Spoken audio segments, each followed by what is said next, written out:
د اکوړي دارالعلوم حقانیه کې نن د جمعې مونځ ډېر په سخت سکیورټي حصار کې وشو.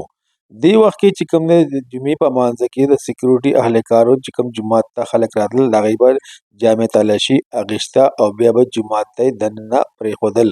او دې وخت کې د پولیس اهلکار چې کوم دی نو هغه ګیر چاپېره په جومات نه ګیر چاپېره او د مدرسې ګیر چاپېره علاقې ټولې په خپل تحویل کې اخیستې وې. او د پولیس باري نفري چې کوم دی نو هغه په مدرسې په ګیټ باندې او دغه باندې تعینات وي.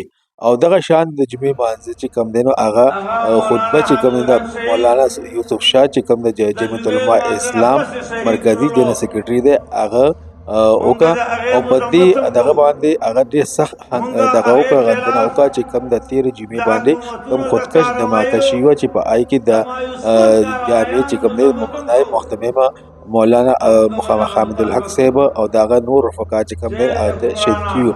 نو د په دې الفاظ باندې په دې خبرې غندنه وکړه.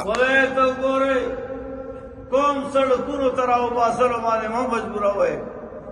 تاسو ولیدلو چې د روژې مطابق دا سړکونه ډک وو، دا محبت کوونکي کوم ځای نه راغلي وو، د روژې خوف هم وو.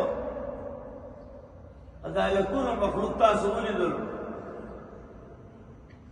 دا چې دا ملک چې دا کوم طرف ته زموږ حکمرانو روان کړی دا دا رخ دا تباهي والا رخ ده، دا ملک تباه کوونکی یو ده، دا به ملک ته نقصان رسوي. حکمرانانو ته وایو چې خدای ته وګورئ، خدای ته وګورئ، لږ د ملک سره باندې رحم وکړئ، دا ظلم ختم کړئ.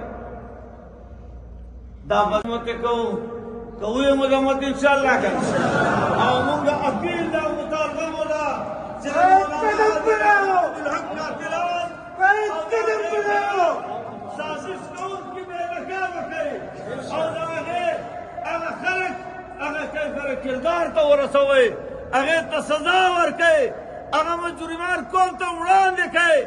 الله پاک دې هغه تباه او برباد کړي. تاسو ټول شکریه ادا کوم چې الحمدلله تاسو